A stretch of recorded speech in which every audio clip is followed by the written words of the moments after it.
नमस्कार। Welcome to the Chandriya astro. आज हम बात करेंगे the quality of a spouse and what we can expect from our marriage with the planet setting in the seventh house. Before starting this video, मैं एक चीज़ आप लोग को बताना चाहता हूँ कि अगर आप लोग एस्ट्रोलॉजी में हैं and if you are even taking consultation from astrologist, वो कुछ भी आपको पॉइंट बताए, do not blindly believe even from very this video. आप पूरी एक्सपेक्टेशंस के साथ मत बैठिए कि मैं जो बात बोलूंगा वो 100% ही सत्य होगी। द रीजन इज कि जो हमारा प्लानिटरी पोजीशन होता है चार्ट के अंदर, इट्स जस्ट अ स्क्रीनशॉट कि जब हम पैदा हुए उस समय प्लैनेट्स किस नक्षत्र में थे, किस पोजीशन में थे, उसके बेसिस पे एस्ट्रोलॉजिस्ट प्रेडिक्ट करता है। I am not here saying about astrology गलत है सही है, it's absolutely correct. It's just a perception कि आप दुनिया को कैसे देखते हो। So the very first thing is कि जो भी प्लैनेट आपके सेवेंथ हाउस में बैठे हैं, आज तक आपने जो भी चीज सुनी होगी about your marriage, about the expectations, what ever you have heard, please believe me कि आप उन पर्टिकुलर चीजों को लेके अपने शादी के अंदर एंटर मत करिएगा। एक बस बैक ऑफ द माइंड में एक पिक्चर क्रिएट कर सकते हैं आप लोग कि ओके ठीक है कि अगर मर्क्यूरी मेरा सेवेंथ हाउस में है, so this is the particular thing I can expect. For example, क्योंकि सोशल मीडिया पे अब सब लोग देखते होंगे कि Saturn in the seventh house, लोग बता चुके हैं, इवन लाल किताब एवरीथिंग, कि ये ठीक नहीं है या फिर शादी में अड़चने आएंगी। ओके, हर शादी में अड़चन आती है, there is not a single marriage जिसमें प्रॉब्लम नहीं आती। द थिंग हियर इज कि Saturn in the seventh house आप एस्ट्रोलॉजिकली कैसे मदद ले सकते हैं, वो कुछ ऐसे है कि अगर आपका सैटर्न सेवेंथ हाउस में है तो do not get in to marry very soon, या फिर आप एक ऐसे पार्टनर के साथ ना शादी करें जो इमोशनली उतने मेच्योर्ड नहीं है, जो रिस्पॉन्सिबिलिटीज लेने के लिए तैयार नहीं है। जैसे आज भी रूरल एरियाज में आप जाएंगे तो यू हैव सीन कि बहुत अर्ली एज में लोगों की शादी हो जाती है। अब अगर उनका सैटर्न सेवेंथ हाउस में है तो वो पर्टिकुलर शादी 100% टूटेगी। रीजन, वहां पे सेवेंथ हाउस में सैटर्न रूल कर रहा है, उस पूरे एरिया को सैटर्न देख रहा है, तो सिंपल है, सैटर्न की एनर्जी सेटिस्फाइड होनी जरूरी है। अब वहां पे इमोशनली एब्सेंट स्पाउस अगर आपको मिलता है तो बात बहुत सिंपल सी है, सैटर्न बैठा है वहां पे, प्रॉब्लम क्रिएट करेगा ही। वहां पे रिस्पॉन्सिबिलिटी लेने वाला पार्टनर चाहिए था आपको, जो आपको नहीं मिला, तो Saturn gives you a bad result.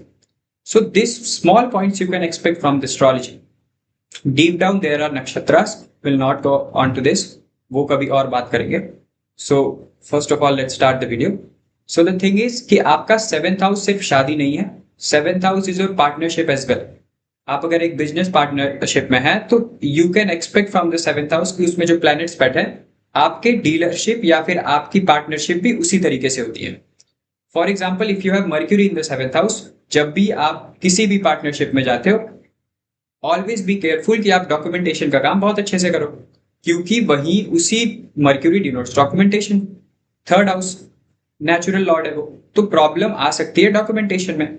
अगर आपका सेवेंथ हाउस में मार्स बैठा है तो जब भी आप अपने पार्टनरशिप में जा रहे हो तो बहुत सिंपल सा लॉजिक है, आप सेम एज ग्रुप के साथ पार्टनरशिप करो, क्योंकि दोनों के फिजिकल लेवल जो होगा काम करने का वो सेम होगा, एक इंटेंसिटी होगी, तो फिर दिक्कत नहीं आएगी।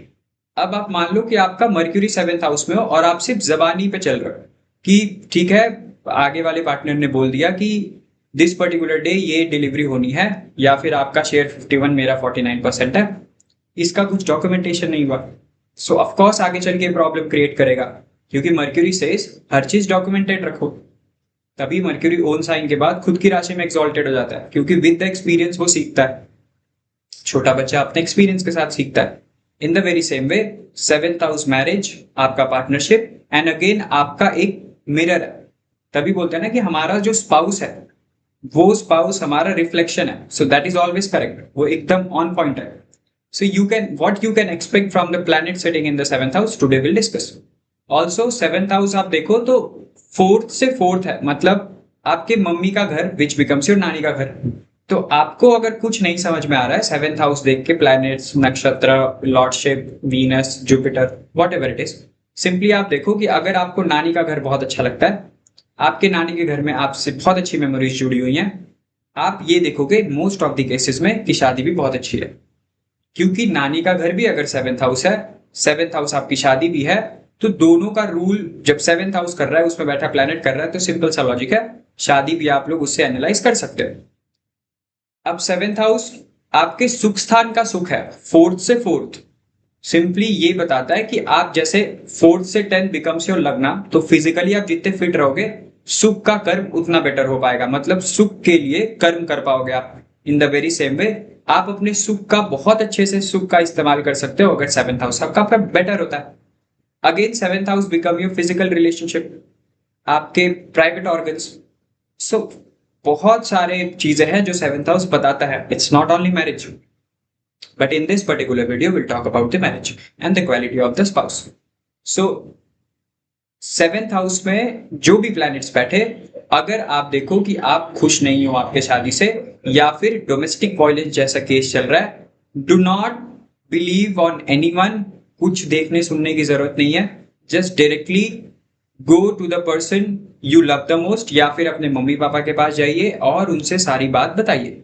सिंपल सा रीजन है, आपको सफर करने की कोई नीड नहीं है जस्ट बिकॉज किसी एस्ट्रोलॉजर या फिर किसी इंसान ने बोला है कि ये सब कर्म होते हैं और ये भुगतने पड़ते हैं। No, this is not the karma, ये ब्लाइंड फेथ है।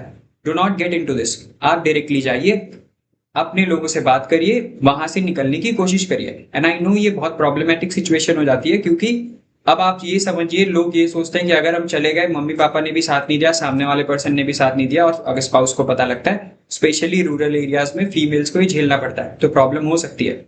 सो ये पर्टिकुलर सिचुएशन में वी हैव द अथॉरिटीज। अब अथॉरिटीज खराब है अच्छी है, बट आप जब बाहर निकलते हो समाज में, कोई ना कोई हेल्प करने के लिए आ जाता है। So you can do this. अब चलिए स्टार्ट करते हैं about the planets in the 7th house. So सबसे पहले जो प्लैनेट की बात करेंगे दैट इज सन।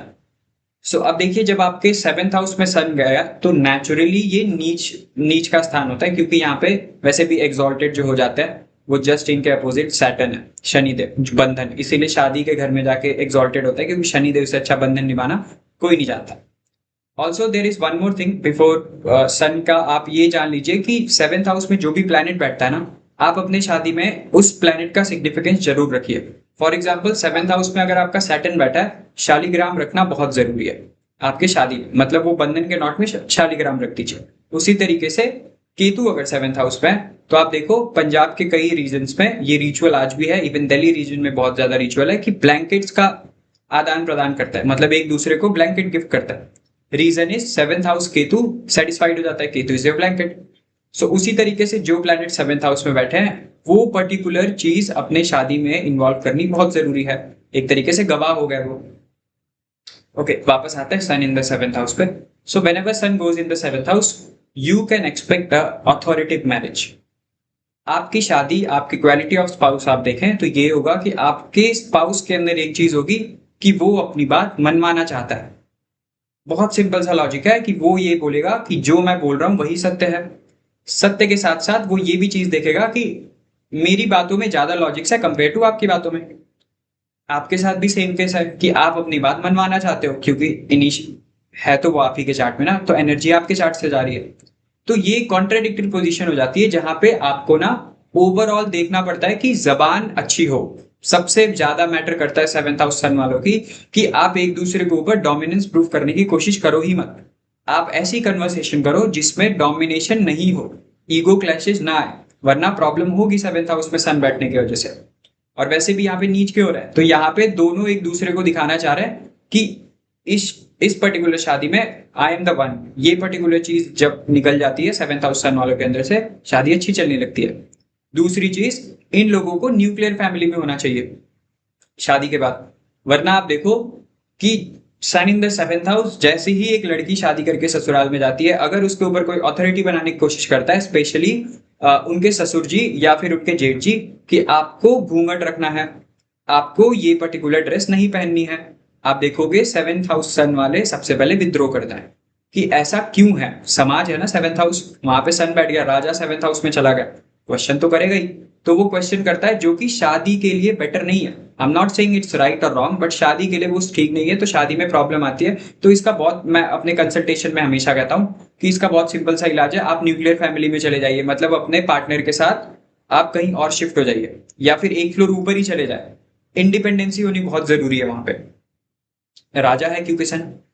सो अब 7th हाउस में सन गया तो आप ये भी उम्मीद करिए, पॉजिटिव से होता है कि अगर ये अफ्लिक्शन में नहीं है तो आप वैसे मेनली तो होता ही है, बट अगेन वो राजा है तो आप ये देखोगे ना, शादी के जस्ट बाद किसी न किसी एक, या तो खुद के या तो स्पाउस के स्टेटस में बहुत ज्यादा उछाल देखने को मिलती है। एंड ये बहुत सारे चार्ट में मैंने नोटिस किया है।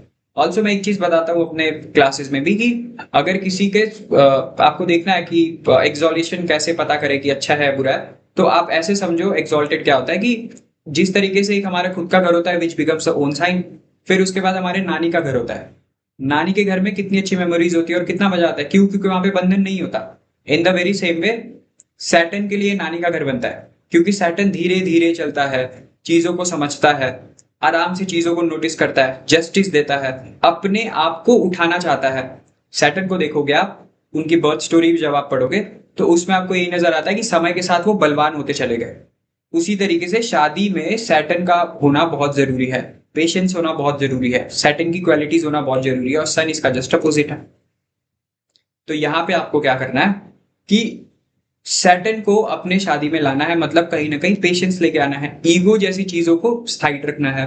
आपके स्पाउस से आप उम्मीद कर सकते हो कि अगर ये बेनिफिक पोजीशन में जाके बैठा हुआ है एक्सपेक्टेड बाय जुपिटर, तो आप ये देखोगे कि आपका जो स्पाउस है वो ना आपको बहुत बेटर वे में समझा रहा है कि सोसाइटी काम कैसे कर रही है। मतलब कुछ लोगों को आपने देखा है ना कि वो कहते हैं अपने स्पाउस को कि बस ये पर्टिकुलर फंक्शन में ये ड्रेस पहन लो, उसके बाद जो पहनना है वो पहन लो, हम बाहर जाएंगे। वो ये जो एडजस्टमेंट करना सिखा देते हैं अपने स्पाउस के थ्रू, इनका 7th हाउस सन होने के बाद भी बहुत बेटर काम करता है। सो 7th हाउस सन से ये एक्सपेक्ट कर सकते हो। अब आ जाते हैं टेक्स्ट क्या कहता है। 7th house sun you will find कि आपके फीमेल चाइल्ड ज्यादा हो रही है, और अगर 2 चाइल्ड के बाद तीसरा चाइल्ड फिर सन होता है 7th house sun. There are, क्योंकि एक महर्षि पराशर बीपीएचएस में भी ये चीज बहुत क्लियरली मेंशन है कि 7th हाउस सन आपकी एक तो स्पाउस बहुत सुंदर होती है, उनके फोरहेड पे बहुत चमक होती है। ऑल्सो देयर इज समथिंग जहां पे बोला गया है कि उस श्लोक में तो ऐसे क्लियरली नहीं है, बट उसको डिकोड करोगे तो उसमें यही बताया गया है कि क्योंकि ये लड़का नहीं पैदा कर पाते ऐसे लोग, तो उनकी फिर समाज में बेइज्जती होती है, क्योंकि पहले का समाज ऐसा ही था, आज में तो ऐसा नहीं है, बट स्टिल कुछ जगहों पे ये चीज देखने मिलती है। तो 7th हाउस, ये सारी चीज आप एक्सपेक्ट कर सकते हो whenever sun goes in the 7th house. And again sun, if sun is there in the 7th house, so आप सबसे बेस्ट सॉल्यूशन ये है कि आप न्यूक्लियर फैमिली में जाके रहना शुरू कर दो rather than going in the joint family.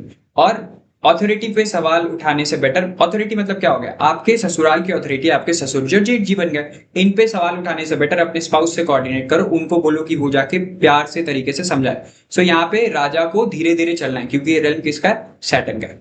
ये चीज आपको समझने की जरूरत है। और वो तो मैंने बता ही दिया कि जो प्लैनेट होता है उसकी सिग्निफिकेंस की चीजें शादी में होना बहुत जरूरी है। So this is all about sun in the 7th house. Basic है, this is the first video for the planets in the 7th house, जब lordship and every other thing, so इसमें मैं और चीजें ऐड ऑन करते जाऊँ। Now let's jump on to moon in the 7th house. So देखिए, अब moon अगर 7वें घर में आ गया तो आप कभी भी अपने पार्टनर से सेटिस्फाइड नहीं रह सकते। नहीं रह सकते का मतलब ये है कि हमेशा एक्सपेक्टेशंस बढ़ती चली जाएगी। कि आज अगर स्पाउस ने कोई पर्टिकुलर, पहली एक्सपेक्टेशन तो फिजिकल अपीयरेंस ही होगी, इतना मान के चलिए। मतलब अगर आप अरेंज मैरिज में जा रहे हो तो वैसे भी फिजिकल अपीयरेंस होती है, लेकिन moon in the 7th house की फिजिकल अपीयरेंस पहली एक्सपेक्टेशन होती है। उसके बाद होती है कि इनको अच्छे तरीके से बात करना आना चाहिए, मतलब स्वीट वॉइस होनी चाहिए, स्वीट स्पीच होनी चाहिए। फिर जब थोड़ा टाइम बीत जाता है तो इनको एक्सपेक्टेशन होती है कि ये मेरी मम्मी जैसे ही नर्चर करे, मुझे केयर करे। एंड ये इतना याद रखिए, जिसका मून 7th हाउस में, उसका चाइल्डहुड बहुत मैटर करता है। चाइल्डहुड अगर अच्छा है तो आपकी शादी बहुत बेटर चलती है, moon in the 7th house. Childhood better नहीं है तो फिर आप उम्मीद कर सकते हैं कि आपकी जो स्पाउस है उनका चाइल्डहुड देखना बहुत जरूरी है, और वो नर्चरिंग नेचर के है या नहीं, वरना ये अच्छी प्लेसमेंट नहीं है moon in the 7th house में। Physical appearance it's a good position, but वैसे देखा जाए तो चाइल्डहुड को जरूर पता करें। एंड समय के साथ साथ एक्सपेक्टेशंस बढ़ती जाती है, तो अपने एक्सपेक्टेशंस पे बहुत ज्यादा कंट्रोल करने की नीड है और खुद को समझने की जरूरत है। तो यहाँ पे जुपिटर को जितना ज्यादा, मतलब विजडम, जुपिटर को जितना बेटर कर सकते हैं आप अपने चार्ट में, उतना बेटर करेंगे तो चीजें बेटर चलेगी। So moon in the 7th house again, appearance तो आपको पता लगेगा किस तरीके से होगा। बहुत शालीन फेस होगा, बहुत ज्यादा शीतलता होगी चेहरे पे, आंखें बहुत प्यारी होंगी, और फिर उसके बाद मम्मी जैसा नेचर होगा। ये सारी चीजें आपको देखने मिलती है। अब मम्मी का शादी के अंदर बहुत ज्यादा इंपॉर्टेंस पड़ता है। मतलब हो सकता है आपकी स्पाउस मम्मी डिसाइड करके लाए, 7th हाउस मून देखा गया है, लव मैरिज बहुत जल्दी होती है। रीजन, क्योंकि इसको मन में ना वो लड्डू फूटने वाली चीजें होती हैं, तो अपने स्पाउस को ढूंढने निकल जाते हैं। ये अगर यूनिवर्सिटीज में जाते हैं या फिर कॉलेज में जाते हैं, सबसे पहले अपने पार्टनर को ही ढूंढना चाहते हैं, मतलब भाई रिलेशनशिप के तलाश में रहता है कि मुझे चाहिए ये। अब आज मैं बिजनेस पार्टनरशिप की उतनी क्लियरली बात नहीं कर रहा हूँ, मेनली शादी की बात कर रहा हूँ, स्पाउस की बात कर रहा हूँ, तो उसी संदर्भ में बात करेंगे। So moon in the 7th house again, फिर ये पर्टिकुलर चीज आपको देखने को मिलेगी कि हमारी खोजी जरूरत कहाँ रहती है, स्पाउस की तरफ। अब मन कहाँ चला गया, 7th हाउस शादी में, तो जल्द से जल्द शादी होने के लिए ये व्याकुल रहते हैं ऐसे लोग। अब 7th हाउस मून रहता है, तो इन लोगों की एक्सपेक्टेशन, अगर इनका जुपिटर बेटर है ना, तो ये शादी लेट करते हैं और बहुत अच्छी शादी करते हैं। अगर जुपिटर चार्ट में बेटर नहीं है, तो आप मान के चलो अर्ली मैरिज भी इन लोग को प्रॉब्लमेटिक सिचुएशन में डाल सकती है।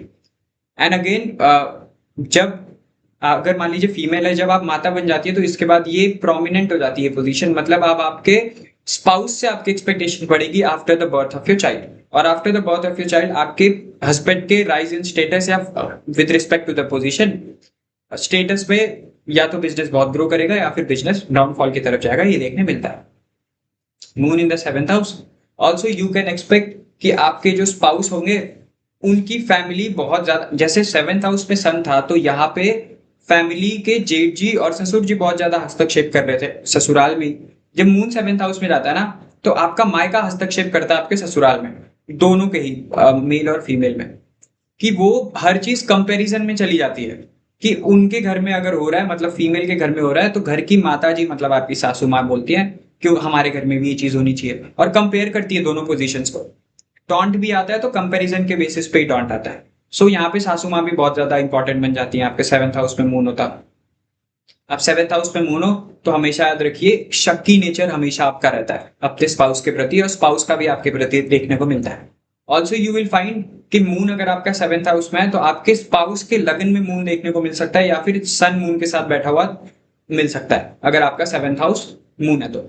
Also 7th house moon says कि ये प्रॉब्लमेटिक सिचुएशन तब हो जाती है जब आपका शक कन्वर्ट हो जाएगा, कि मतलब साइकोलॉजिकली अगर मैं बात करूं, तो अगर हम बायस्ड हो जाते हैं अपने अजम्पशंस को लेके। सो अगर आप अपने स्पाउस पे शक करने लग जाओ 7th हाउस मून लेके, तो आप ना, आपका दिमाग अजम्पशंस के साथ साथ उसको प्रूव करने निकल जाता है। मतलब अगर आपने छोटी सी चीज कुछ देख भी ली कि हाँ चलिए ये किसी के साथ बैठी हुई है या कुछ बात कर रही है, और आपके दिमाग ने पहले ही बताया हुआ है कि इनके साथ इनका कुछ कनेक्शन है, तो आपका दिमाग मान लेता है। तो प्रॉब्लम वहीं से शुरू होती है। तो इमोशंस को ना पाइल अप मत होने दीजिए whenever moon is there in your 7th house, वही फिर प्रॉब्लमेटिक सिचुएशन में आपको लेके जाएगा शादी तोड़वाने में। सो इस चीज का बहुत ज्यादा ख्याल रखने की नीड है।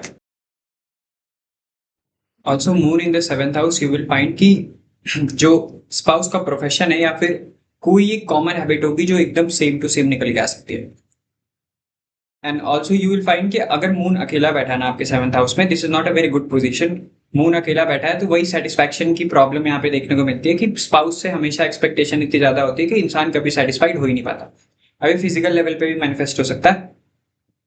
यहाँ पे वीनस की पोजीशन एंड 12th हाउस की पोजीशन देखना बहुत ज्यादा इंपॉर्टेंट मिल जाता है। And now will move on to Venus in the 7th house. So Venus, whenever Venus goes in the 7th house, it is a very good position जिसका खुद का है, मतलब कि हमारे खुद के फेशियल फीचर के लिए Venus 7th हाउस बहुत अच्छा होता है। मतलब आप ऐसे मानो कि Venus 7th हाउस में गया ना, तो आपकी एक तो बियर्ड बहुत अच्छी आएगी, एंड बियर्ड के साथ साथ आपका फेशियल फीचर बहुत प्यारा होगा अगर Venus आपका 7th हाउस में है।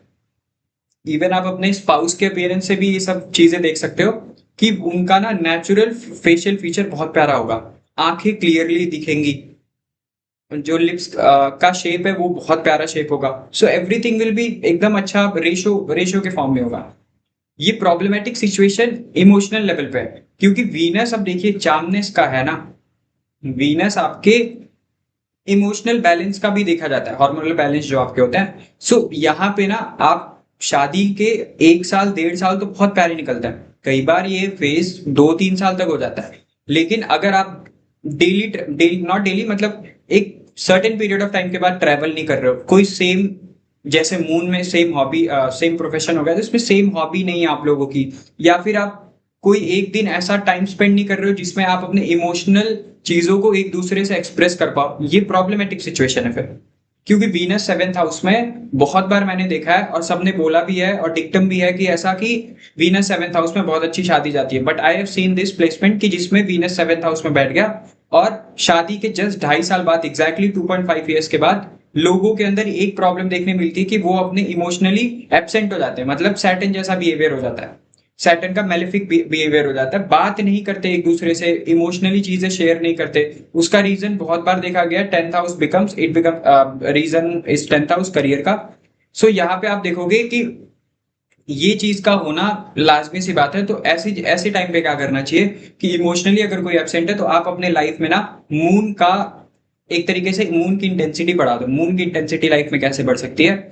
अपनी थॉट्स को लिख के पानी में बहा दो, फिर नहाते वक्त बहुत चिल्ला के या फिर बहुत अच्छे तरीके से गाना गाना शुरू करो। और वीनस की सबसे बेस्ट रेमेडी है कि आप अच्छे गाने सुनो, नॉट बादशाह और किसी और के गाने, लाइक जो रैपर्स होता है। हम सही अच्छे गाने मतलब जिसमें सारे के सारे सुर आके बैठे हुए हैं। जैसे जो क्लासिकल म्यूजिक होते हैं, इंडियन क्लासिकल म्यूजिक, आप उनको सुनो। अरिजीत के भी गाने सुन सकते हो आप, अरिजीत सिंह के।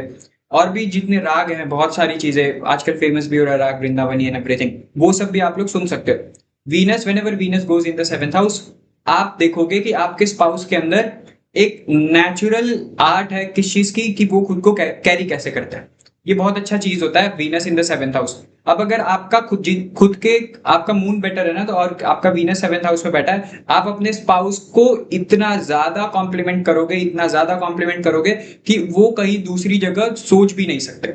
लेकिन अगर आपके अंदर ये चीज नहीं है, क्योंकि कॉम्प्लीमेंट आपके मुंह से निकल रहा है, मन से निकल रहा है, अगर ये चीज आपके अंदर नहीं है तो आप देखोगे कि ये इमोशनल फुलफिलमेंट स्पाउस की कहीं और से हो रही है और फिर ये प्रॉब्लमेटिक सिचुएशन देखने को मिल रही है। वीनस 7th हाउस में जाता है तो शादी के बाद आपके अंदर, जैसे आपने देखा है ना कि वो कुछ बैचलर्स होता है, शादी के जस्ट बाद उन लोगों की लाइफ बहुत अच्छी हो जाती है और एकदम सिस्टमैटिक वे में ग्रो होने लग जाते हैं और सिस्टमैटिक वे में काम करने लगते हैं। उनका वीनस 7th हाउस में होता है, मतलब अब स्पाउस आके आपके डेली रूटीन को बहुत बेटर कर दे रही है। स्पाउस आके आपको एक रियलिटी शो कर रही है, आपको चेंजेस ला रही है। अब यही चेंजेस में अगर आप रिजिड हो गए कि नहीं, मैं तो जो चीज बैचलर लाइफ में करता था वही चीज मैं मैरिड लाइफ में भी करूंगा, यू विल फाइंड ये प्रॉब्लम देके चला जाएगा आपको वीनस 7th हाउस का। आप हमेशा देखोगे कि वीनस 7th हाउस में आ गया, आप अपने स्पाउस की नहीं सुन रहे हो, स्पाउस उसी बात से नाराज है कि आप मेरी बात नहीं सुनते हो। सबसे ज्यादा ध्यान देने की बात यही है Venus in the 7th house. Venus जब भी 7th हाउस में जाता है, एक ही हीलिंग कैपेबिलिटी देते हैं। शुक्राचार्य बहुत बड़े हीलर थे, ये बहुत हीलिंग कैपेबिलिटी होती है आपके स्पाउस के अंदर कि वो अपने वर्ड्स, अपने इमोशन, अपने एक्सप्रेशन के थ्रू आपके अंदर एक आपके दिन की थकावट मिटा सके। अब वो हीलिंग कैपेबिलिटी कैसी भी हो सकती है with respect to the sign setting in the 7th house. अगर वीनस जेमिनाई का हो गया तो वो बाय द स्पीच, चंपी करके, क्योंकि जेमिनाई आपका हाथ है, बहुत सारी चीजें होती है कि आपका स्पाउस इस पर्टिकुलर वे में आपकी दिन की थकावट दूर कर सकता है। अब अगर मान लीजिए वीनस जेमिनाई का है और स्पाउस बोल ही नहीं रहा है, तो ये तो दिक्कत की बात हुई होगी ना कि वो पर्टिकुलर एनर्जी सेटिस्फाइड नहीं हो रही है, तो फिर ये वीनस प्रॉब्लम देगा। बट एक चीज ध्यान रखने वाली होती है, और मैंने अपने कंसल्टेशन में भी देखा है, क्लासेस में भी मैंने देखा है, जो जो चार्ट्स आते हैं, वीनस 7th हाउस से संबंध बना ले, पार्टनर को हेल्थ इशू होता ही होता है। इतना ध्यान रखिएगा, ये इमोशनल अनअवेलेबिलिटी और फिर उसके बाद health issue with the partner आपको देखने मिलेगा, दोनों में से कोई एक फॉर श्योर होता है। सो वीनस की जो साइन है उसी पर्टिकुलर बॉडी पार्ट में दिक्कत देखने मिलती है स्पाउस के। अब वीनस 7th हाउस में पहुंच जाता है, आप एक्सपेक्ट कर सकते हो कि आपकी शादी नियर 26 to 28 हो जाए, मतलब not too late not too early, ये शादी हो जाती है। शादी बहुत धूमधाम से होती है। शादी में आप देखोगे कि बहुत ज्यादा पैसा खर्च किया जाता है। डेस्टिनेशन वेडिंग, अगर ये किसी कंजंक्शन में आ जाए Venus moon, so this is extra marital affair के चांसेस, वीनस मून। और अगर वीनस मून आ जाए तो डेस्टिनेशन वेडिंग होती है। 7th Lord in the 12th house या 7th लॉर्ड 12th लॉर्ड के साथ कंजंक्ट हो जाए कहीं पे, तो ये सब, या 7th लॉर्ड 9th हाउस में पहुंच जाए, वीनस का उसमें कहीं ना कहीं एस्पेक्ट हो जाए, वीनस उनके साथ रिलेशन बना ले, तो ये डेस्टिनेशन वेडिंग की बहुत अच्छे साइन है। सो 7th house Venus is good initially, लेकिन लेटर ऑन इमोशनली अनअवेलेबिलिटी वाली चीज, जो पॉइंट मैंने बोला, उसका ध्यान देने की बहुत ज्यादा जरूरत है। सो ये छोटा बेसिक है Venus in the 7th house का। इसके बारे में बहुत सारी चीजें बता सकता हूँ, लेकिन वीडियो लेंथ बहुत ज्यादा बड़ी हो जाएगी। सो कभी पर्टिकुलरली वीनस, मार्स और Jupiter in the 7th house की सेपरेट वीडियो में बना दूंगा। So now let's jump on to Mars in the 7th house. Now this is the very critical position, सबसे सुना भी होगा आपने, होती भी है ये। इसमें प्रॉब्लम ये है कि एक तो ये हाईली मांगलिक हो गया। यहाँ पे आप देखोगे कि जहां पे शनि देव आके उच्च के हो रहे हैं, और शादी में शनि देव की पॉजिटिव साइड होनी बहुत जरूरी होती है। अब यहाँ पे क्या हो जा रहा है कि मार्स आके चीजों को एम्पलीफाई कर रहे हैं, मतलब मार्स कह रहे हैं कि इसको जल्दी जल्दी करो सारी चीजों में। अब मार्स क्या है? मार्स एक डिक्टेटर है।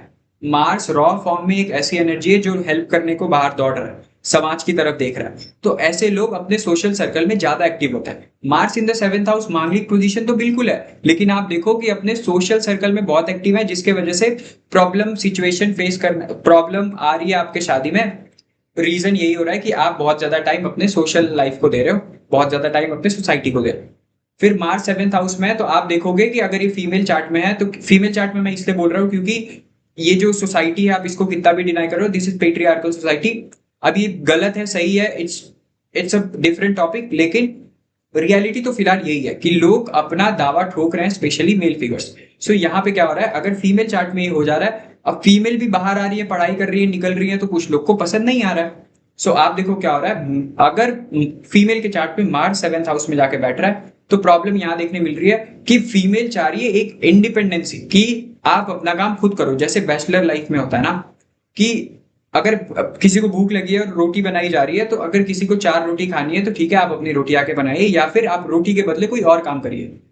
इन द सेम वे यहाँ पे स्पाउस उम्मीद करता है कि अगर मैं घर का काम कर रही हूँ, तो बाहर से चीजें आप लेके आए, या कुछ मतलब एक रिस्पॉन्सिबिलिटी शेयरिंग होती है उसमें।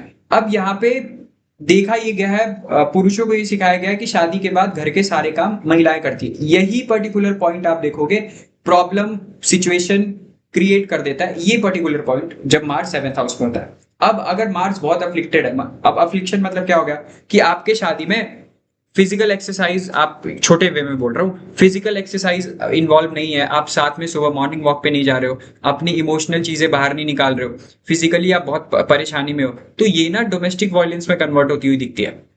अब ऐसे टाइम पे तुरंत ये शादी छोड़ देनी चाहिए। ऐसा नहीं है कि ये सुधर जाएंगे, अच्छे हो जाएंगे, बिल्कुल नहीं।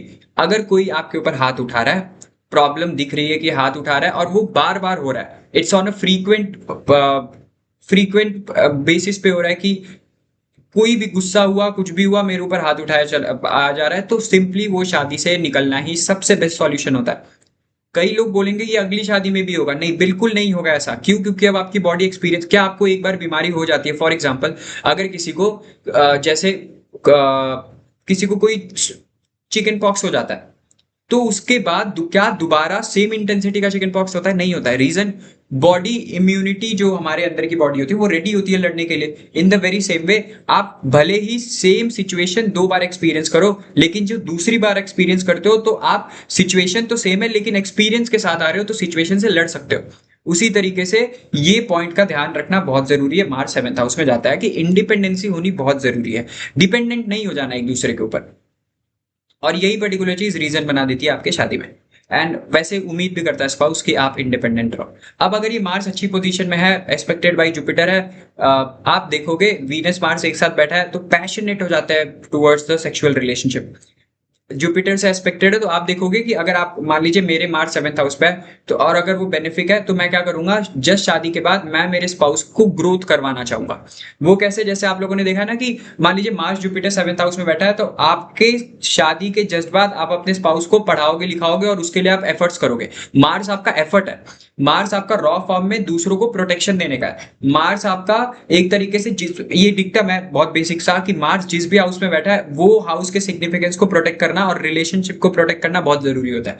Mars in the 3rd house siblings के प्रति एफर्ट और उनके लिए स्टैंड लेना बहुत जरूरी होता है। In the very same way Mars in the 7th house आपको अपने स्पाउस के लिए स्टैंड लेना बहुत जरूरी है। अब अगर आप किसी के लिए स्टैंड ले रहे हो, इसका मतलब कोई ना कोई अपोजिशन में खड़ा है। इसका मतलब ये है कि मार्स 7th हाउस में जाता है, तो यू विल फाइंड कि फैमिली वाले खिलाफ खड़े हो रहे हैं किसी न किसी चीज को लेकर, क्योंकि यहाँ पे स्पाउस एक इंडिपेंडेंट सोल होना चाहता है। अब शादी में तो दिक्कत आएगी आएगी, क्यों? क्योंकि अगेन आई सेड कि यहाँ पे धीरे धीरे पेशेंस का काम है, और यहाँ पे मार्स इसको एम्पलीफाई कर रहा है कि तुरंत डिमांड कर रहा है कि मैं तो इंडिपेंडेंट होना ही चाहता हूँ या चाहती हूँ। तो यहाँ पे फैमिली वाले अगेंस्ट हो रहे हैं, तो आपका काम है आप अपने स्पाउस को समझाने से बेटर है उनके लिए स्टैंड लो। एक बार स्पाउस को समझ में आ गया ना, वो सिक्योरिटी आ गई, तो देखोगे धीरे धीरे धीरे धीरे ये चीज कम होती है और शादी बेहतर चलने लगती है। यहाँ पे पेशेंस दिखाना है। पेशेंस वहां नहीं दिखाना है कि हाथ उठाया जा रहा है, पेशेंस इस पॉइंट पे दिखाना है कि धीरे धीरे जो नेगेटिव चीज है उसको पीछे खींच रहे हैं अपने अंदर के पॉजिटिविटी से।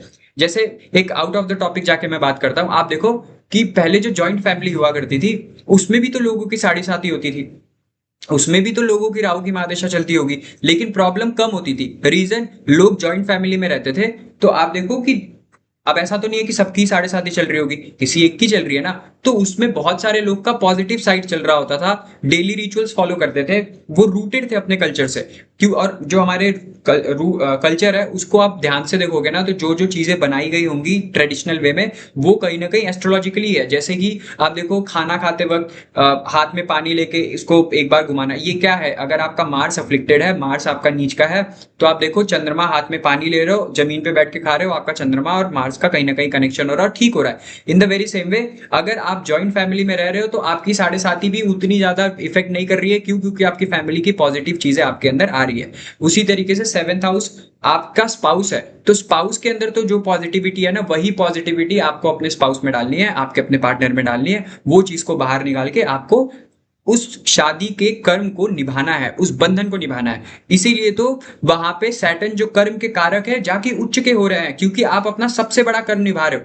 आप प्रेमानंद जी के स्पीच में भी सुना करो, इवन एक बाबा जी, आई डोंट नो, मुझे उनका नाम नहीं पता, लेकिन मैंने रील में देखा था, उन्होंने बहुत प्यारी बात बोली थी कि जो कर्म योगी होता है तो वो तो ठीक है, कर्म योगी क्या होता है? वो अपने कर्म कर रहा है, उम्मीद नहीं कर रहा है कुछ सामने से, एक्सपेक्टेशंस नहीं है। आप देखोगे कि जो लोग होते हैं कि मोक्ष की तरफ बढ़ रहे हैं, अपना खुद का पिंडदान कर चुके हैं, संत बाबा महात्मा बन गए, अगर वो तो ठीक है, वो रास्ते पे अपने जा चुके हैं, लेकिन आप अपने फैमिली में रह के अपना कर्म निभा के और फिर एक मोक्ष की तरफ बढ़ने की कोशिश कर रहे हो, तो आपको जल्दी मोक्ष मिलेगा। ये बोला गया ना, in the very same way astrology में सैटर्न कर्म के कारक हैं। आप देखो शादी अगर आप अच्छे से निभा जाओ, आप अपने अंदर की पॉजिटिव चीजों से अपने पार्टनर को इन्फ्लुएंस कर पाओ, अच्छी चीजें दे पाओ, आप 110% पाओगे कि आपके अंदर एक बहुत शांति है, आप बहुत पीसफुली लाइफ जीना शुरू कर दोगे और बहुत अच्छा लगेगा। लाइफ दो ही चीजों से बहुत पीसफुल होती है, इधर आपका प्रोफेशन बहुत अच्छा हो या फिर आपकी शादी बहुत अच्छी हो। दोनों में से एक भी चीज खराब होती है तो दूसरी चीज पकड़ के ठीक कर देती है। मतलब अगर आपका करियर खराब है, इसको छोटे लेवल पे ही समझ लीजिए, आप अपने ऑफिस से आ रहे हैं, बॉस के साथ कहा सुनी हो गई, या किसी कलीग के साथ कहा सुनी हो गई, या आप ही के किसी इंप्लॉय ने, अगर आप बॉस है, कुछ गलत कर देते हैं, आपको अथॉरिटी से सुनने मिल जाता है, तो लेकिन आप अपने घर पे आके अपने स्पाउस से शेयर कर पा रहे हो, तो वो प्रॉब्लम जो है, वो जो नेगेटिव एनर्जी धीरे धीरे निकल रही है, अगले दिन फिर रीस्टार्ट होता है। इन द सेम वे इसका जस्ट वाइस वर्सा ले लेता है। अगर आपकी स्पाउस के साथ अच्छी नहीं बनी किसी दिन, लेकिन आप करियर में अच्छी चीजें कर पा रहे हो, आप अच्छे रिजल्ट ला पा रहे हो, तो फिर ऑटोमेटिक आप देखोगे वो इंटेंसिटी कम होती जाती है जो स्पाउस के ऊपर गुस्सा था। फिर घर पे जाके स्पाउस भी आपसे माफी मांग लेगी, क्योंकि टाइम बीत जाता है, टाइम, और फिर उसके साथ साथ आप भी क्योंकि अच्छे रिजल्ट ला रहे हो प्रोफेशन में, तो ऑटोमेटिक मन खुश हो जाता है। सो ये जो दो पर्टिकुलर चीजें है ना, क्योंकि 7 से 4th बनता है 10th, और 10th का 10th बनता है 4th।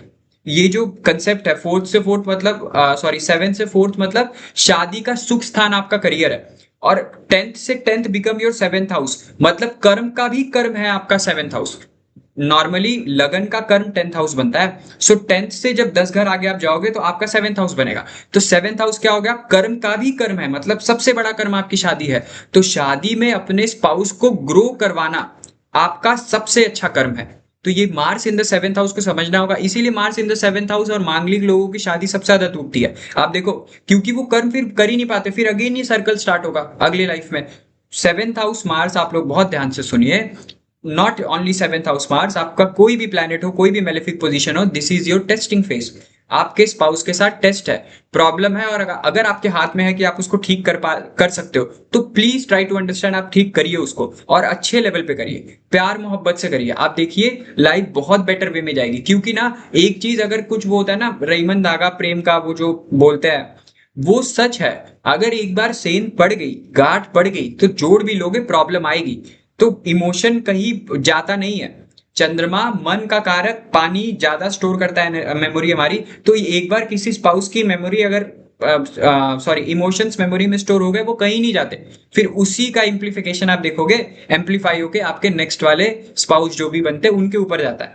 उसी तरीके से ना, अब आपका अगर खराब शादी भी चल रही है और आपके हाथ में है कि आप ठीक कर सकते हो, सिर्फ अपनी सन है तो ईगो साइड कर लो, मार्स है तो अपनी फिजिकल एंड्योरेंस और ये सारी चीजों में से हेल्प करो उनको ग्रो करने में, मून है तो जो आप दिल पे काशिफ टाइप के होते हैं कि किसी के भी चेहरे पे और अच्छे से बात करने पे फिसल गया दिल, वो अपनी हरकत सुधार लो। अगर आपका सेवेंथ हाउस में वीनस है, तो जो बाहर जाके अपनी फिजिकल सेटिस्फैक्शन पूरी करने की हरकत है उसको अगर आप ठीक कर सकते हो तो प्रॉब्लम अच्छी हो जाएगी। तो ये छोटी छोटी चेंजेस अगर आप अपने लाइफ में ला सकते हो ना, यू विल फाइंड आपकी लाइफ बहुत बेटर हो जाएगी।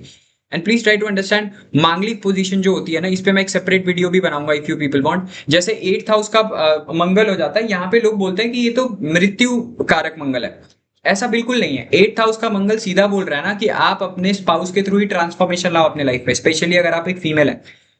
ट्वेल्थ हाउस का Mangal gives the eighth aspect on the seventh house, इसीलिए शादी मारता है ट्वेल्थ हाउस का मंगल, क्योंकि ट्वेल्थ हाउस का मंगल बहुत फ्यूरियस बना देता है टुवर्ड्स द शादी, छोटी सी भी गलती बर्दाश्त नहीं होती।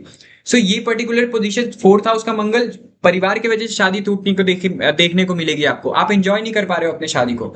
जो ये जो पोजीशंस होती है ना मंगल की, इसीलिए मांगलिक बोली गई है, क्योंकि फोर्थ हाउस का मंगल चौथा एस्पेक्ट सेवेंथ हाउस पे डालता है। तो सुख स्थान पहले ही खराब हो गया नीच का मंगल हो गए, अब जहां दूसरा सुख का भी सुख है, जो शादी आपका कर्म का कर्म आपकी शादी है, सुख का भी सुख है आपकी शादी, फोर्थ से फोर्थ मंगल अब वहां पे भी अपनी चौथी दृष्टि डाल के खराब कर रहा है, क्योंकि नीच का हो रहा है फोर्थ हाउस में। तो मंगल बहुत प्रोमिनेंट पोजीशन में आ जाता है इन हाउसेज में, इसलिए मांगलिक बोल दिया गया है। ट्वेल्थ हाउस से एट्थ एस्पेक्ट डालेगा, फोर्थ हाउस से फोर्थ एस्पेक्ट, फर्स्ट हाउस से सेवेंथ एस्पेक्ट, और एट्थ हाउस में बैठ के खुद अपने से 12वां घर उसको बना देता है सेवेंथ हाउस को। इसलिए मांगलिक पोजीशन देखनी इतनी जरूरी है। और फिर उनको समझाना, आप अगर ये वीडियो कोई एस्ट्रोलॉजर देखे या अगर आप लोग देख रहे हो, अगर खुद भी आप किसी का देखो सेवेंथ हाउस मंगल या उनके लाइफ में प्रॉब्लम चल रही है थोड़ी भी, तो आप उनको समझाओ कि किस तरीके से चीजें ठीक कर सकते हैं। मांगलिक पोजीशन में डराने की कोई बात नहीं, आप एक बार पूजा करा लोगे, पाठ करा लोगे। अब लोग बोलते हैं शादी करा के नाइन्थ हाउस में शिफ्ट कर, आप करके देखिए प्रॉब्लम स्टिल वही रहती है। कोर यही है, आप एस्ट्रोलॉजी के थ्रू कोर पकड़ने की कोशिश करिए। So I hope Mars in the seventh house समझ गया होगा। ऐसी मैं सब एक specific video I want to create, ये बस एक बहुत बेसिक सा वीडियो है about all the planets in the seventh house.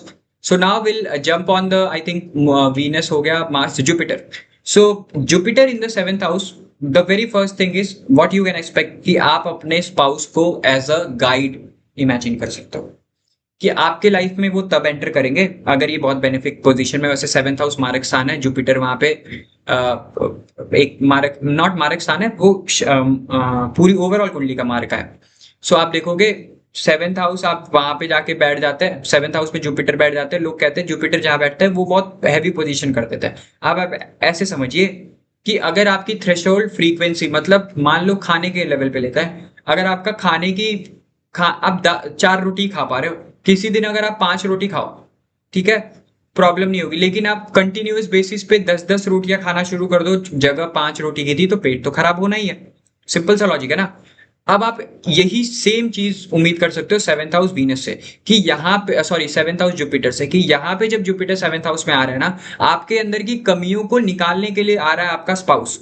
अगर आप उसके लिए रेडी नहीं हो, अब वो कैसे सिखाएंगे ना, through the wisdom, through your knowledge, through the knowledge they have. अगर मान लीजिए मेरा सेवेंथ हाउस जुपिटर है, तो मेरी जो स्पाउस आएंगी, मेरे अंदर की कमियां उनके नॉलेज से मुझे देखने को मिलेगी, कि वो अपना एक नॉलेज लेके आएंगे और मेरे अंदर कमी बताएंगे। बहुत मैंने देखा है सेवेंथ हाउस जुपिटर सेम जगह पे शादी कर, मतलब कि सेम जगह पे काम कर रहा है और वहीं से शादी हो रही है, और वो जूनियर होता है, फिर वो senior as a senior spouse समझाता है उनको, अगर वो चीज को वो डाइजेस्ट नहीं कर पाते हैं तो उनकी शादी टूट जाती है।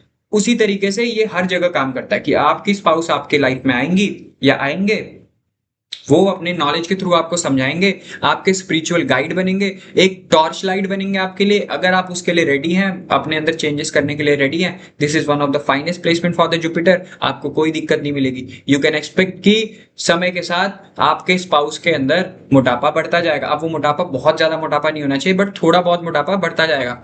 चेहरे पे, उनके फेस पे वो ऐसे जो अच्छा सा होता है ना, I don't know what we call it, but वो आप समझ जाइए कि बहुत अच्छा होता है वो। एंड उसके बाद आप देखोगे seventh house Jupiter, you can expect कि आपका स्पाउस जो है वो बहुत अच्छा फूडी होगा, मतलब खाने का बहुत शौकीन होगा। Even moon in the seventh house as well. फिर Jupiter in the seventh house, you can expect कि आपका स्पाउस, टॉर्च तो बिल्कुल एक टॉर्च लाइट लेके आएगा, लेकिन आपका स्पाउस आपको क्रिटिसाइज भी करेगा और अपनी ईगो भी शो करेगा, क्योंकि जैसे जुपिटर फर्स्ट हाउस में जाता है ना, तो सेल्फ के अंदर ईगो डालता है, सेवेंथ हाउस का जुपिटर आपके स्पाउस के अंदर ईगो डालेगा, उनके ज्ञान की वजह से। तो वो पर्टिकुलर ज्ञान को अब आपको भी ठीक करना है। वो आपको ठीक कर रहा है ना, तो आप अपने स्पाउस को भी समझाओगे कि ये जो पर्टिकुलर आपके अंदर ईगो है, अब डायरेक्ट नहीं बोल देना ईगो है, लेकिन समय के साथ साथ आपको कुछ ऐसे वर्ड्स इस्तेमाल करने होंगे, कुछ चीजें इस्तेमाल करनी होंगी जिससे वो ठीक हो जाए। तो 7th हाउस जुपिटर इस तरीके से आपके चार्ट में मैनिफेस्ट होगा।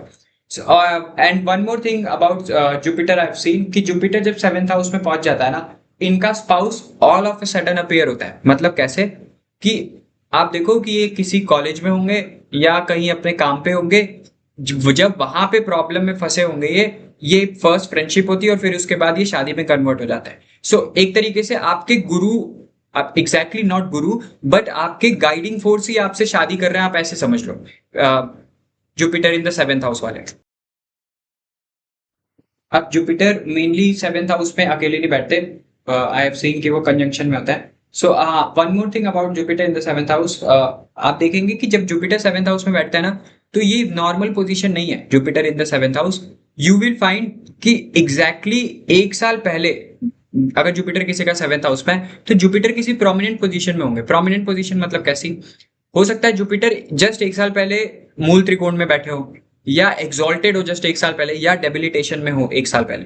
तो जस्ट पैदा होने के एक साल पहले कुछ बहुत मेजर इवेंट इनके फैमिली में घटता हुआ नजर आता है। Also Jupiter in the 7th house ऐसे लोगों के लिए, ये सिर्फ स्पाउस ओरिएंटेड मैं नहीं प्रेडिक्शन कर रहा हूँ Jupiter in the 7th house, but again आप ये देखो कि ऐसे लोगों के लिए दूसरे लोग काम करते हैं। ये वीडियो में अगर बहुत लोग देखते हैं तो आप देखोगे जुपिटर जिनका 7th हाउस होगा ना, उनके लिए कई लोग वीडियो देख रहे होंगे। मतलब आप ऐसे समझो कि इनके लिए दूसरे लोग आके क्वेश्चन पूछते हैं।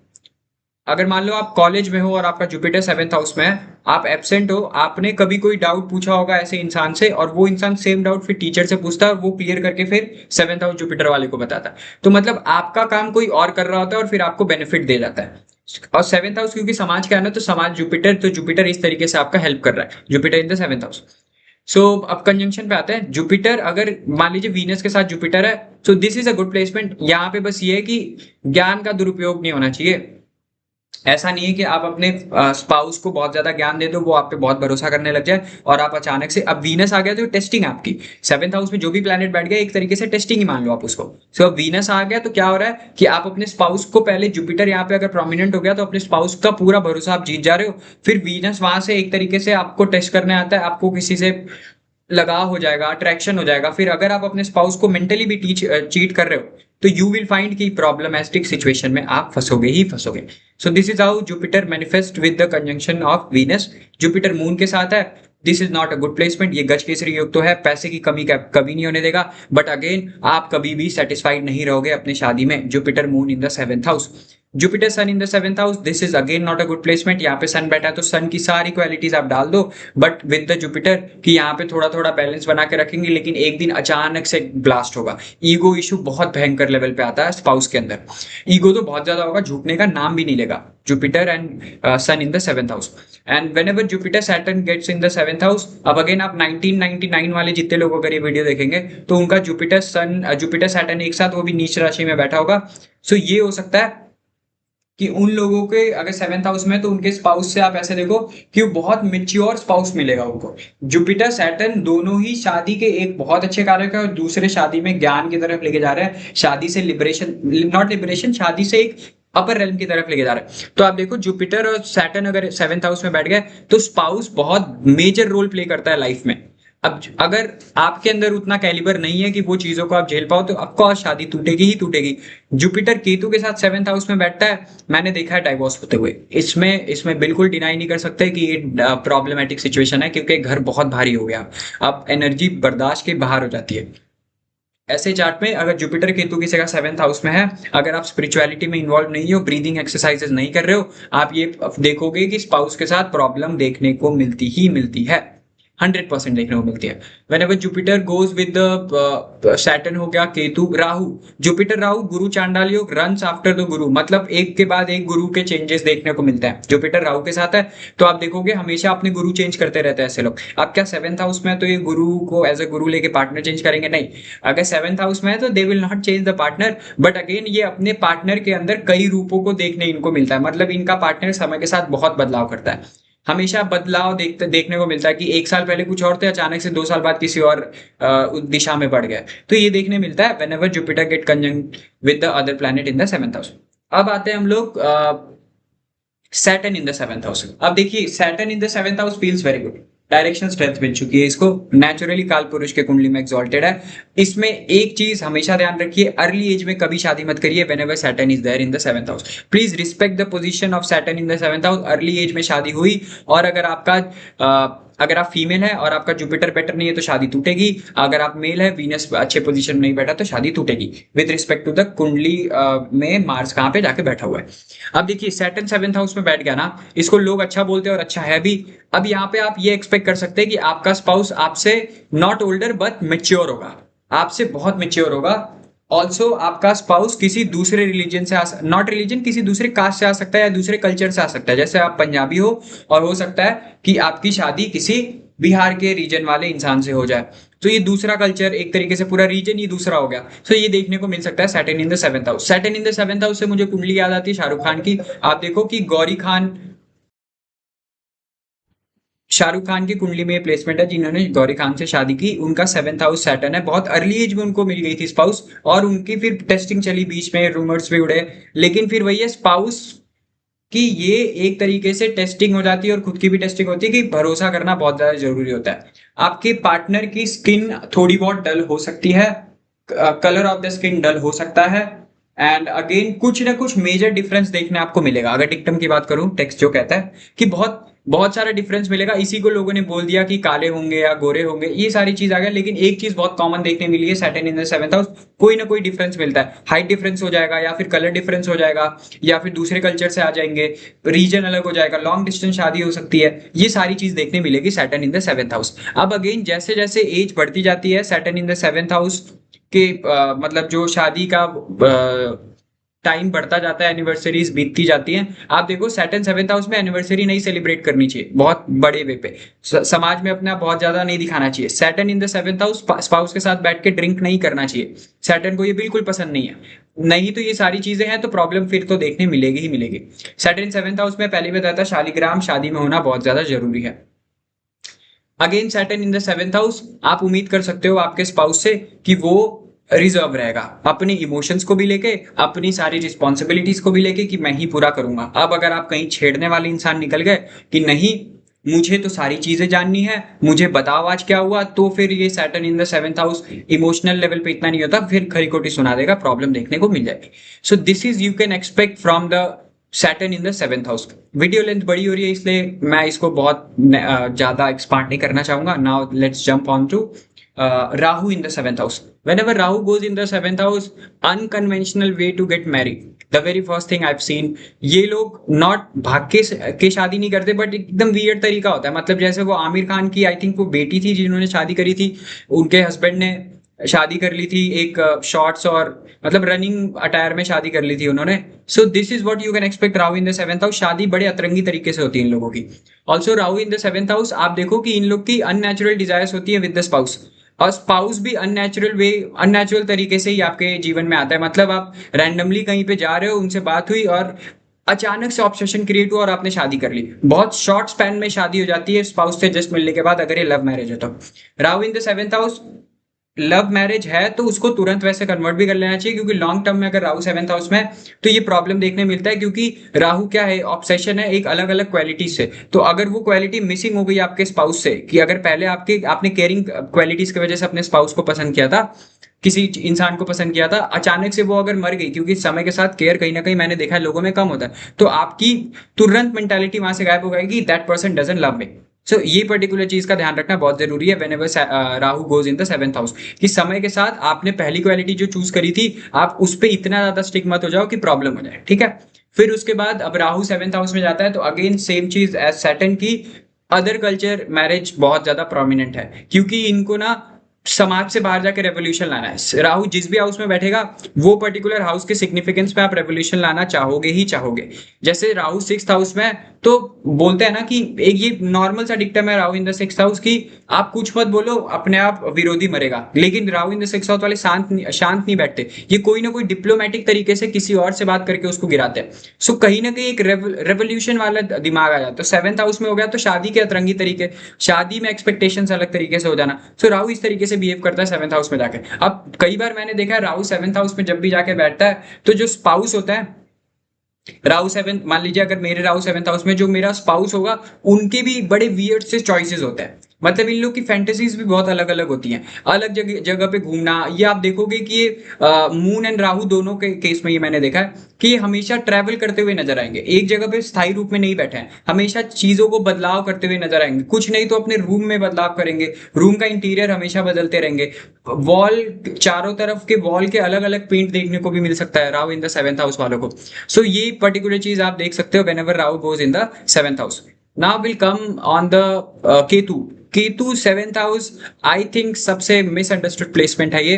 केतु सेवंथ हाउस में सब लोग बोलते हैं, अब केतु जहां जाता है लोग बोलते हैं वहां से कमी हो जाती है, कट जाता है, तो क्या शादी ही नहीं होगी? बिल्कुल नहीं, शादी होगी।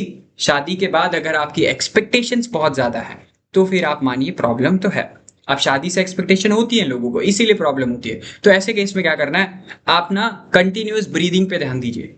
आपको भी ब्रीदिंग एक्सरसाइजेस की बहुत ज्यादा नीड होगी सेवंथ हाउस केतु पे। उससे क्या होगा कि आप चीजों को ना नोटिस करोगे, इवन आप छोटी सी भी पॉजिटिव चीज करेगी आपकी स्पाउस, आपको बेहतर लगेगा। अब केतु ना जीता हुआ योद्धा है, केतु कोई भी चीज जीत के आया। तो आप ऐसे समझो कि पिछले जन्म में आपके स्पाउस ने ये ऑलरेडी देखा हुआ है, शादी एंड एवरीथिंग। सो वो समय के साथ इमोशनली एब्सेंट हो जाते हैं, चीजों को उतना ध्यान नहीं दे पाते। तो आप ऐसे समझो केतु आपका सेवंथ हाउस में है, आप शादी में आ गए ना, अब आप बहुत इंडिपेंडेंट इंसान खुद को मानो कि मैं कुछ भी कर सकता हूं इन मैटर ऑफ करियर। कई लोगों को स्पाउस गुस्सा इसलिए होती है, टाइम नहीं दे पाता। Ketu in the seventh house, आप देखो आपकी स्पाउस इतनी ज्यादा नहीं पीछे पड़ेंगी कि मेरा पार्टनर मुझे टाइम नहीं देता। Ketu in the seventh house, I have seen, बहुत बार मैंने देखा है कि स्पाउस को प्रॉब्लम नहीं होती है बहुत ज्यादा कि मेरा पार्टनर मुझे टाइम नहीं दे रहा, वो बहुत फ्री होती है और बहुत सिक्योर्ड होता है कि मेरा पार्टनर मेरे साथ है। लेकिन उनका पार्टनर मिस इंटरप्रेट कर लेता है इसको कि ये मुझसे प्यार ही नहीं करती क्योंकि इसको मेरे चीजों से फर्क ही नहीं पड़ता। लेकिन यहाँ पे क्या हो रहा है कि यहाँ पे स्पाउस बहुत सिक्योर्ड है अपनी चीजों को लेकर कि ये तो मेरे ही रहेंगे या ये तो मेरी ही रहेंगी,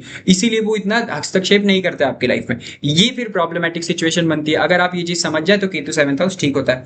अब केतु सेवंथ हाउस में होता है तो पार्टनर के चेहरे पे कट उम्मीद कर सकते हो आप कि कहीं ना कहीं कट हो या फिर मोल हो फॉर श्योर। अब इसी तरीके से मोल से आता है मार्स वीनस, अगर आपका सेवंथ हाउस में तो आपके पार्टनर के लिप्स के जस्ट नीचे या फिर लिप्स के सराउंड में आपको मोल देखने मिल सकता है, या चार्ट में कहीं पे भी मार्स वीनस हो तो। So Ketu in the seventh house इस तरीके से मैनिफेस्ट होता है।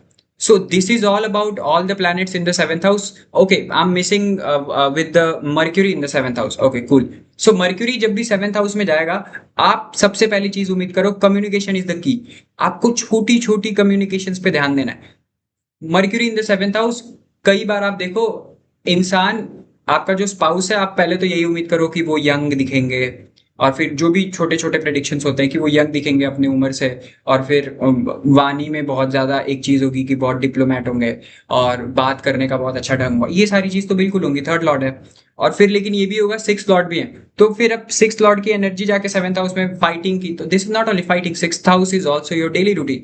तो आपको ना हर दिन ध्यान देना है, हर दिन की स्पीच पे ध्यान देना है। मर्क्यूरी सेवंथ हाउस में जाएगा, आप अपने स्पाउस से उम्मीद कर सकते हो कि ये कहीं ना कहीं मर्क्यूरी वाले ट्रेड में होंगे, मतलब नेगोशिएशन वाले ट्रेड जगह पे होंगे, या फिर एक सेल्स में हो सकते हैं, एमबीए किए हुए हो सकते हैं, और एक तरीके से हर चीज का कैलकुलेशन करने वाले हो कि कुछ भी हो पेन कॉपी लेके बैठ गए और कैलकुलेट करने लगे। सो this is what you can expect from mercury in the seventh house. अब इसका फिलोसॉफिकल पॉइंट ऑफ व्यू अगर मैं दूं तो एक छोटे बच्चे को शादी करने बोल रहे हो तो वो क्या करेगा, उसने जो सीखा होगा वही तो करेगा। इन द बिल्कुल सेम तरीके से आप नोटिस करोगे कि पास्ट लाइफ जैसी होती, मतलब पास्ट में जैसी चीजें हो रही उसी इवेंट पे जज करेंगे अपने शादी को। ये शादी को एज ए शादी नहीं देखते, बट अपने पास्ट एक्सपीरियंस का पूरा एक तरीके से कर्म फल देखते हैं, ये मेरा कर्म है और ये मेरा फल है शादी। सो उस पर ध्यान देने की जरूरत है कि वो अगर अचानक से गुस्सा होता है तो आप ना जबान से जितना हो सकता है उतना बेहतर रहने की कोशिश करो, जबान से चीजों को सॉर्ट आउट करो। सो this is what you can expect mercury in the seventh house. So this is all from my side. I hope आपको ये वीडियो ठीक लगी होगी। अगर आप इतनी लॉन्ग वीडियो देख पा रहे हैं 53 मिनट्स की, so I keep on making this type of videos. अगर नहीं so I do a short video. So thank you so much for watching, have a great time, bye bye.